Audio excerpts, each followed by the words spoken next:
Hello, Ivy Podcast listeners. Thank you guys, as always, for tuning into the Ivy Podcast. I am your host for today's session, Angela Alberti. Very excited to be here with you guys. I want to thank you guys for taking a little bit of your time. Time is one of the more valuable things that we can all offer each other. So thanks so much for spending a few moments of your time with us. We've really had a chance to gain some traction across many different platforms. So wherever you're listening in from the 40 or some odd countries that have plugged in to tune into the Ivy Podcast, we thank you guys. And I am so excited about today's episode. As with many of my podcast episodes, we're really going to be talking about innovation and how talent lends to a company's ethos through that process. So if you are in the talent space, or even the technical innovative front, this episode is certainly one that you want to tune into. I have the opportunity and honor to interview Tom McDonald. Tom, tell us a little bit about yourself. Well, thank you for having me on today. I'm excited about this conversation. I'm Tom McDonald. I'm with Sherlock Resources. We are a small boutique recruiting firm based in Houston, Texas, and we focus on engineering, scientific, and technical disciplines. And it was started by my partner, Sue Orr, in 2013. Awesome. So both some Houston residents on this podcast. We're actually not too far from each other, but not very many opportunities that come around that I have the chance to interview somebody that's in the same city. So yay for Houston on this. Tell us a little bit about your career timeline. I always love asking professionals within this talent space because staffing and recruiting is one of those industries that you don't grow up saying, I'm going to be an astronaut, I'm going to be a doctor, I'm going to be in staffing and recruiting. It's always one that finds you. So where did you lead up to this point, and what are some of those differentiators that Sherlock Resources offers? Well, my background is kind of an eclectic mix of large company and small company. I've worked for very large companies like AT&T and some others. I've also done startups. And worked for small companies and everything in between. I've increasingly become more and more entrepreneurial as my career unfolded. And I would say that my career includes about 15 plus years of work in what I'll call the human capital space, which includes recruiting and some other things that you would include in that as well. Currently, I joined Sue back in, about 2.5 years ago. Again, Sue started Sherlock Resources in 2013 as an engineering and technical recruiting firm. And I joined her to predominantly lead up our business development, community outreach, and of course, our thought leadership program, which is centered on innovation and talent. And that's the topic of the book that I wrote, and that's kind of what we're talking about here today. So that's awesome. So let's touch on that a little bit. With the growth of the future of work and how much we see that, being inundated into our everyday lives, particularly people like us who are in the human capital space, you have to wonder what involvement is going to play the part within the staffing and recruiting industry that's going to equate to survivability. So what are your thoughts on the years ahead on how staffing and recruiting firms are going to have to evolve in consideration of this disruptive market as driven by technology? What are your thoughts around that? Well, I can certainly provide my view. I always enjoy hearing other people's views too, but in my view, I think the recruiting and staffing industry needs to move along the continuum of being less transactional and more consultative, more value added to the client. What we do at Sherlock Resources is we look to be strategic partners with our clients, and we want to help them grow. And we provide specifically, we play a role in the workforce strategies and helping them to execute on their workforce strategies.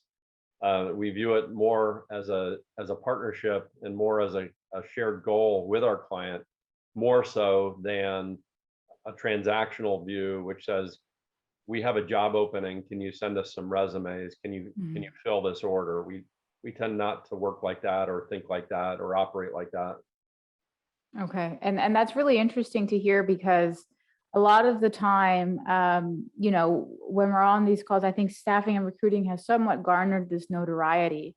And I was actually on the call the other day, and it really comes down to evolving with the mantra of the future of work. To me, in my eyes, that mantra and at its essence and core ends and begins with the worker. So it's almost this decommoditization, if you will, of human capital, and really going back to that element of being that trusted partner, that consultative approach. Now, when it comes to some of the strategies that you inline, because at the end of the day, a lot of what you guys do is beyond staffing and recruiting. It's, as you mentioned, consultative. What are some of those strategies to help, your clients build and foster this culture of innovation through exceptional candidate and the exceptional candidate experience? Well, I would say one of the key cultural one of the key aspects of a culture that is innovative is one that fosters collaboration, and that's one of the core topics in my book. And I'm just going to hold it up here for a second. It's called Paving the Way: Innovation, Talent, and the Path Forward. And it's only 80 pages, which includes a few cartoons, so it's a short read. It's not meant to be a how-to. It doesn't do a deep dive on any particular topic, but it's a thought-provoking, quick read. But there are some leading-edge ideas in there. But back to culture, the culture of innovation is very closely aligned with collaboration. And the case study that I include in this book is one where there's a lot of research behind the neighborhood concept, and I would encourage you to pick up a copy of my book and read more about this. But the neighborhood concept, whereby in this particular case study, the collaboration is created by reframing the idea of managing a project, and this is in large-scale industrial and commercial construction. Reframing the problem to zoom out a little bit and view a new management science which focuses not only on managing an individual project, but now managing multiple projects over time with many players, and looking at the ecosystem and building a new business model that includes a broader ecosystem, and the importance of how do firms collaborate across firm boundaries and improve performance over time, and how do they share risks and dynamically change the risk sharing over time. Those are the kinds of things that can transform an industry. And there's more of that in my book if that sounds interesting. But the culture then becomes a part of that whole process. I hope I'm answering. Yeah, no, absolutely. Now, here's something that is just top of mind, because a lot of what you're saying really resonates with, many companies who are choosing to evolve into this culture of innovation through leadership and autonomy and purposeful driven work. We have a generation that, is the newer generation now. And before we had a chance to record today's session, I had a wonderful sit down with you, and we talked about this over lunch, but how the millennial and Gen Z impact is going to really evolve into something that values skill set and purposeful driven work over traditional concepts that, were once the make or breaks, like the benefits and the PTO policies. So there's this clarity, but when it comes to where we're at now and how a lot of this was pushed forward due to the pandemic, there's a couple of things that are very clear. We're going to be living in a globalized workforce environment. And through that, it's all powered by technology in a remote work setting. So what are your thoughts about remote work in general, and how that essence of collaboration can still be maintained? Well, that's an interesting question. There's a little bit of humor involved for me. It's I think the pandemic has caused a lot of people to catch up with where I was back in 2002. Right.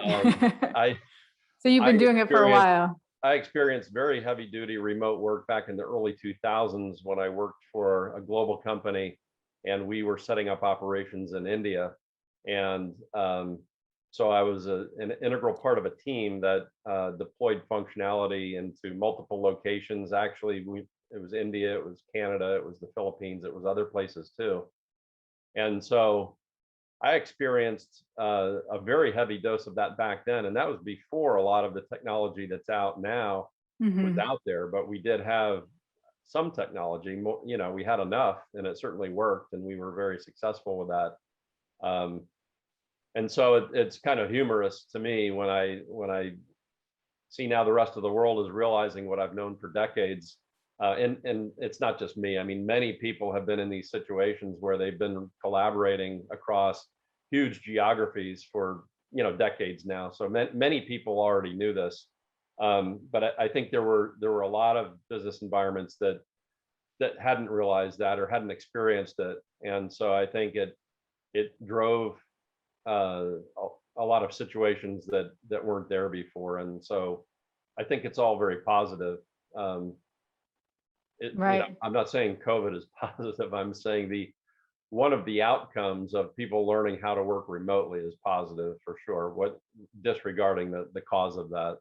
Right. No, of course. Of course. And I think, one of the bigger question marks behind this is how to still maintain that essence of collaboration through such a remote work setting, especially when we have a workforce that's really taking preference into, almost adamant in requiring remote work or some type of hybrid notion. So, that's the big question mark on how employers are going to need to evolve to tap in and satisfy the workforce, but also maintain that level of collaboration, which, was once attained through peer-to-peer, close in proximity working relationships. And I'm glad that you had a chance to earlier on mentioned a little bit about your book. I did have a chance to read through it. Actually, it was, sitting with me here for the last couple of weeks. And I thought it was pretty interesting on how you talk about some of the traditional project management practices and how these models are being completely reinvented through new wave movements like OS2.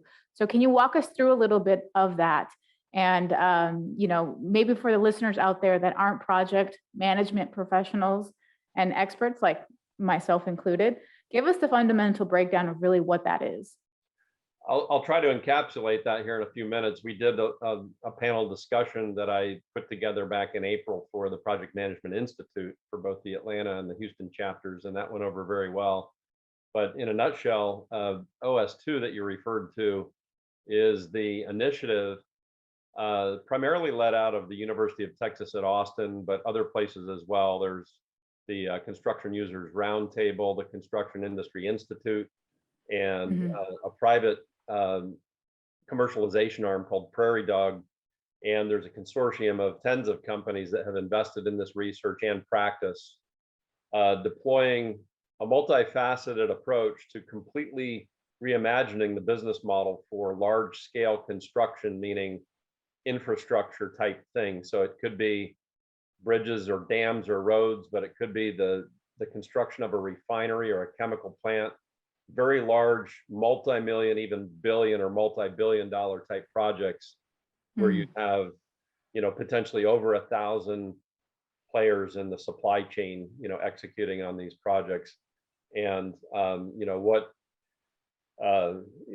what management science approaches are used to get work of that complexity done. And so this OS2 movement is a combination of technology and behavioral support mechanisms that will transform that industry to the tune of taking say the construction of a large chemical plant and constructing that, executing that project with up to 35% less costs and half the time.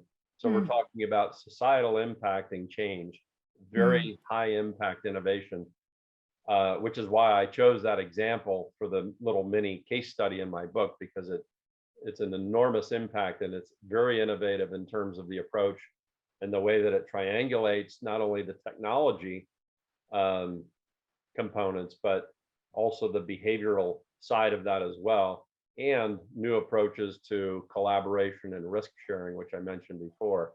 And so when you put all that together, huge impact. Again, I would encourage anybody to take a look at that in my book, and feel free to reach out if you want to have that conversation further. But that's that's innovation with a very large impact and a very positive impact. If you think about building infrastructure at that higher level of efficiency and the impact that that can have, not only here in the United States, where we have kind of a crumbling infrastructure, but also in emerging countries where there's a very high need to build infrastructure. And so very Hmm. high impact on humanity, society, finances, everything. Interesting. So, going back to your book, I'd love to get your feedback on personally, what was that experience like for you? What was the prompt behind this? And talk to us a little bit more about how that experience actually helped you into creating this book and writing it. Well, the impetus for the book is simply as a part of our thought leadership program. Prior to things shutting down, we regularly had live events, thought leadership events, whether they be panel discussions or sponsored dinners with a speaker, or Hmm. even just something simple like a happy hour. Um, and then when we got locked down, I did some things online, and then also decided to write this book. Now, the process of writing it um, was a it was an adventure in itself. It was not a book where I just sat in my office and wrote things based on reading other things. Now, I did do my homework. I read at least 50 books on innovation, some of which are listed in the further reading section of my book. Hmm. And there are others that I didn't even list there. So I certainly did my homework.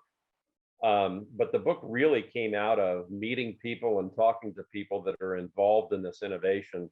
And so I had well over 100 Zoom calls where I met people, introduced myself, and said, "Here's what I'm doing." And then that included some people who ultimately became contributors in my book who are listed in my book. But then there were many, many others that, in the scope of narrowing my book down to a quick read, which was my goal, I couldn't include everything and everybody, but I met a ton of people, fascinating people, incredible people.